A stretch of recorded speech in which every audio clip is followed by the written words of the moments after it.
Well, hello, beautiful people. We are here today joining on a very nice Thursday morning. And today I have a wonderful guest. She's Mindy, and she's a health nutritionist and speaker. And I'm not going to introduce her because I want you to listen to what she has to say. She's a wonderful mom and she's succeeding at having her own business. And as I said before, I want for you to get inspired and motivated on how can you become a business owner and how to succeed with it. So without any delay, here's Mindy. Yeah, thank you so much for having me on today, Gabby. I love this. So tell Uh, me, what did you do and how did you start? yeah, so just a little background on me. I won't go back too far, but I am a holistic health and nutrition coach, and that's primarily what I was doing working with clients, as you would expect, trying to get their lives, their physical bodies healthier. But after a few years of that, I realized that a lot of my clients were coming to me with these physical problems, but there was always an emotional component to it. So I started realizing, oh my goodness, there's so much more to their physical problems than just, what we see on the surface. So I've kind of expanded my business over the last course of the last year. So I haven't forgotten my nutrition information. I can still coach people with all of that. But I like to dig a little deeper and get into more of the emotional sides of things, everything from self-care to spirituality to whatever it is that's needed. And you're right, I am a speaker, as you mentioned. I have my own podcast, Up Level Your Life with Mindy. I own a grocery store. I do so many things. It's ridiculous, but Oh my gosh. And how I did know. you handle doing, okay, you have a podcast, you have a grocery store, you're a speaker, you're a health coach, and you're a mom. So how did Yeah. you tie it all together? How did you do, Yeah. how is the balancing act?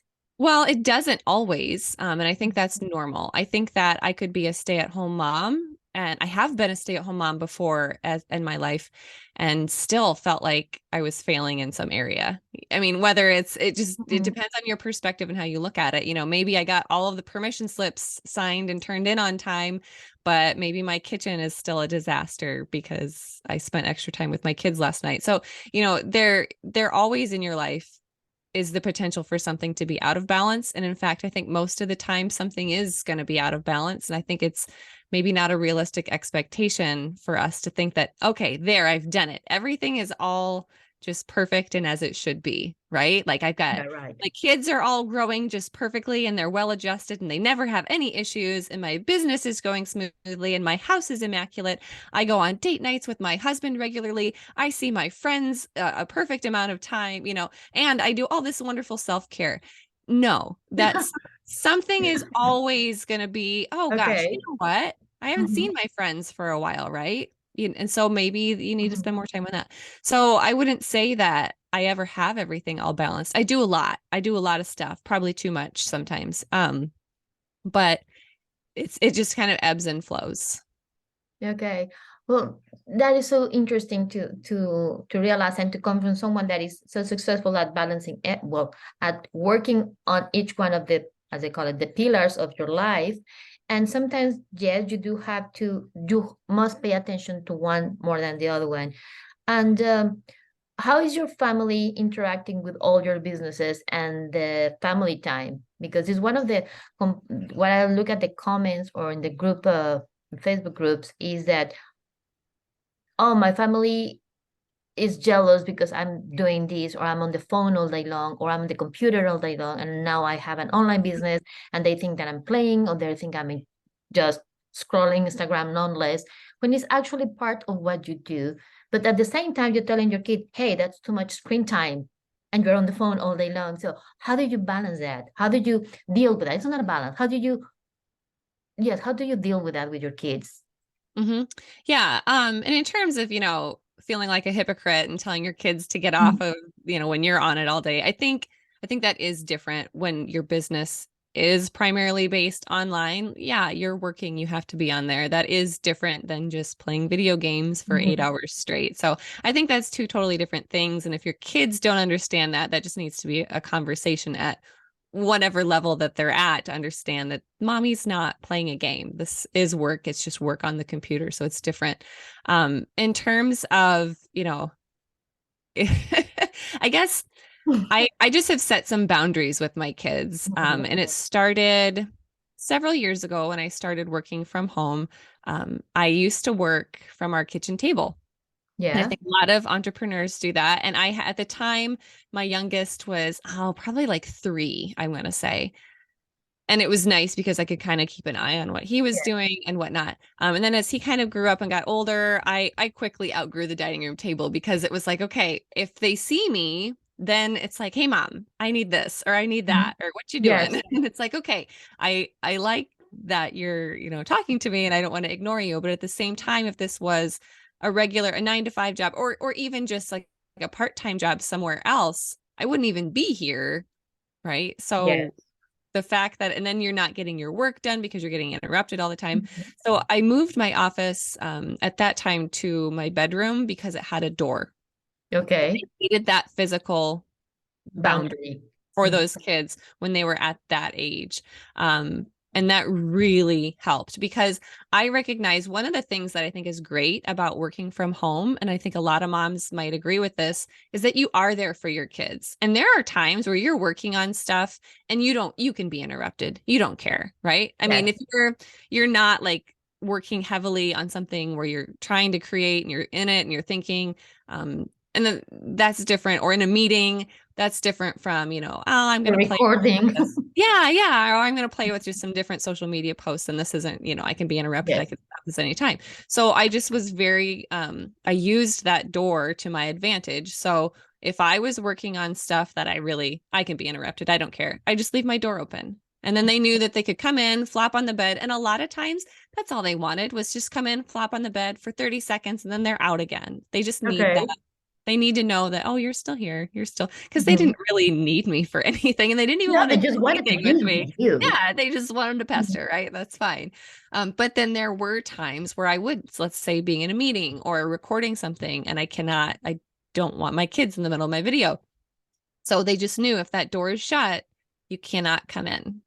But as Okay. soon as I'm done, I'll open the door again. So that really worked well for me when my kids were, oh, I would say when the youngest was probably 5, maybe when I started that. I think too little of a kid is not going to understand that quite as well, but they probably need more supervision anyway. So you probably have somebody else keeping an eye on them. My kids are a little bit older now, and I have moved my office to the basement, and Okay.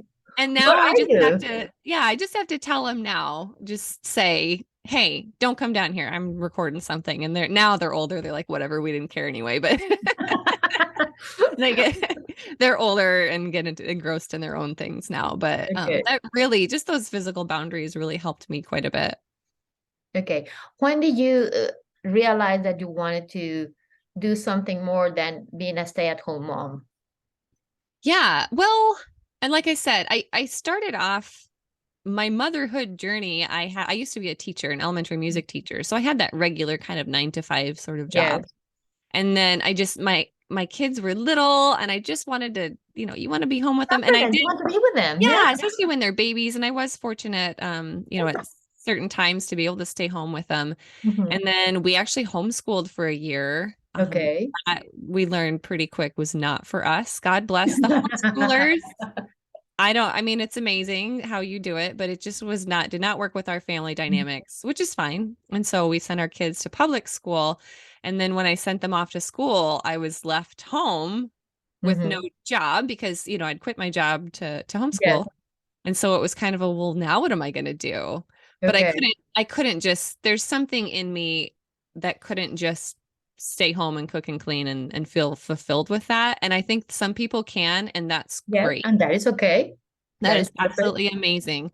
But there was just something in me that just wanted more. And Mhm. so that's when I went back to school, got my certification for holistic health and nutrition coach, and then started doing some online business. So Did you had a way of thinking like, well, if I want to do something more, do I look first of what do I know, or I want to go something random like Oh, I never done that, and I think I'm pretty good at it. I'm just going to go for it. So how was your process?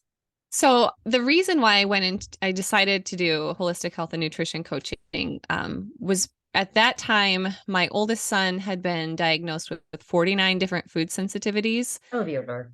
Yeah, I know. Good of you. That's the reason you don't want to cook. Yeah, yeah. Well, and then, that's a hard thing for anyone Mhm. who's been through something similar. You get that little Yes. diagnosis. And then I remember it was 5 o'clock in the afternoon when we met with the naturopath. I was Mhm. like, here's the results. And I was like, okay, it's now supper time. What am I supposed to feed him? Because I just learned that there's this whole list of foods that he should not eat. Some of them he really shouldn't eat, some of them just Yes. probably shouldn't eat. So for, I would say I don't stop and think, probably about 2 years of kind of delving into that because we had to. Um, Yes. I got really, I've always been interested in, health and nutrition and Mhm. fitness and whatnot. But because of that experience with my son, I had no choice. I needed to feed him. I needed to take care of him. So I had to, on my own, delve into nutrition. Okay. So then once, a couple years down the road when the kids went to school, Mhm. that's when I was like, you know what? I'm so in this already. Why don't I just learn more from like an Okay. accredited Mhm. institution and then I can help other people? Because like I said, I started off as a teacher and I Yes. really feel that inside me, I am a teacher. I am meant to Okay. and it doesn't matter if it's music education It's or if not it's a nutrition holistic education nutrition. or if You it's the have it in you. education You're on a my teacher. podcast. Very Yeah, yeah. good. So that's kind of what started me on that journey. That's amazing.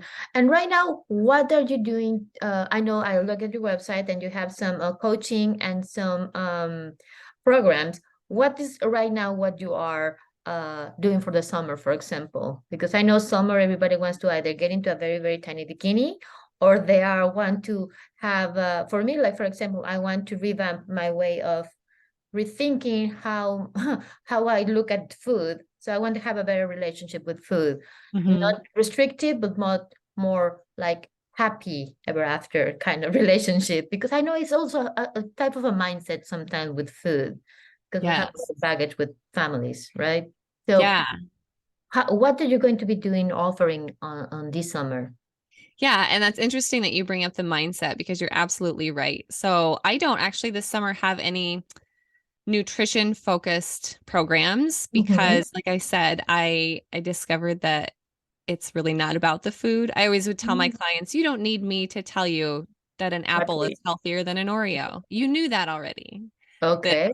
the question is why aren't we doing it, right? That why do we eat the Oreo and why don't we eat the apple every single time if we know that the Absolutely. Oreo is bad, right? So that's really what it gets down to. So I do have something coming up. I don't have a date for it yet, but Okay. follow me on all the socials and you'll see it when it's coming up here pretty soon. I'm going to be teaching a course, free online course on how to live authentically, and that will, in my opinion, if you have issues with, say, food, or maybe you don't have issues with food, maybe you have issues with work stuff or relationship stuff, it all tends to boil down to you, whatever your problems are, because wherever you go, there you are, right? So you Mm-hmm. take your problems with you. And looking at my own life, I've discovered that most of the quote unquote mistakes that I've made, I don't think there are mistakes, but you know what I mean if I say mistakes. Mm-hmm. Most of the mistakes that I've made in my life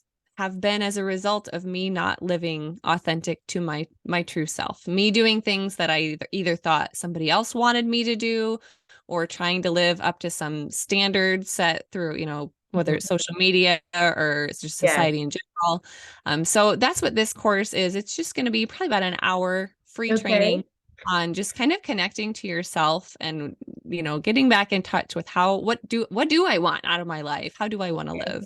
Of course, we're going to put it in the show notes, but can you tell us right now if where can they reach out to you, or where is the program going to be? Yeah, so the program is just going to be on Facebook. So that'll be easily accessible for most people, and I'll have a recording available as well. And you can find me on Facebook, just Mindy Duff.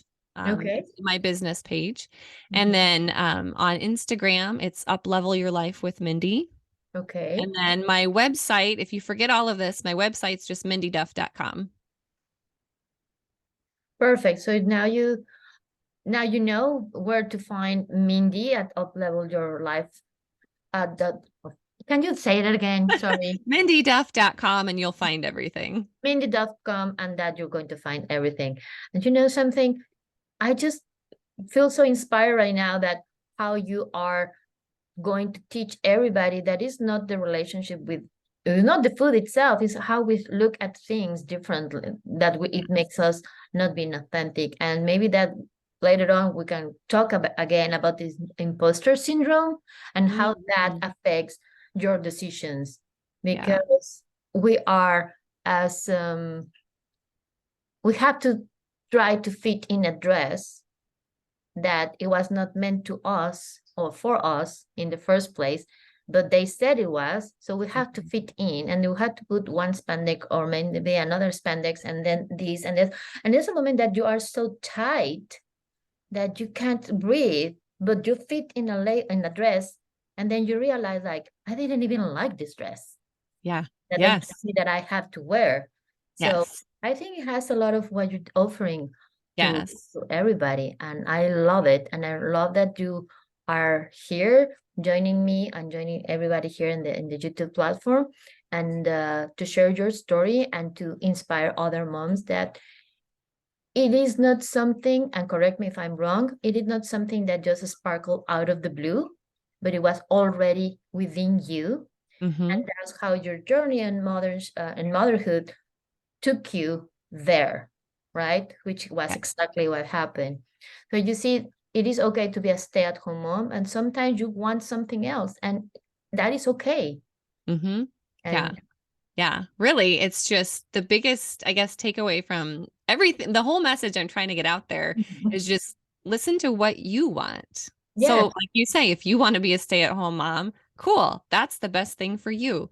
If you don't want to be a stay-at-home mom, cool, then that's the best thing for you. But know yourself enough and listen to what you actually want and know what's best for you, but then take the step and honor it. So don't just go, well, yes, that's what I want, but I feel like I need to do this for these people. No, everyone is going to be the most benefited when you are being authentically true to yourself. absolutely. And I love it. So then again, I can keep on talking about mindset and motherhood all day long if I don't have a time limit. So thank you everybody, and thank you Mindy for being here with us and for sharing your story. You know, go and look at mindyduff.com, and you can learn everything about her new program on how to be true and authentic, so you can actually rock this world, right? Yeah, Thank you. absolutely. And thank you, Mindy. Thank you so much for being with us. And you can find me, I'm Gaby Rondon, you know that. And you can find me at Content with a Purpose on any social media, and as Gaby Rondon on LinkedIn. And thank you, everybody. Until next week. Thank you, Mindy. Thank you.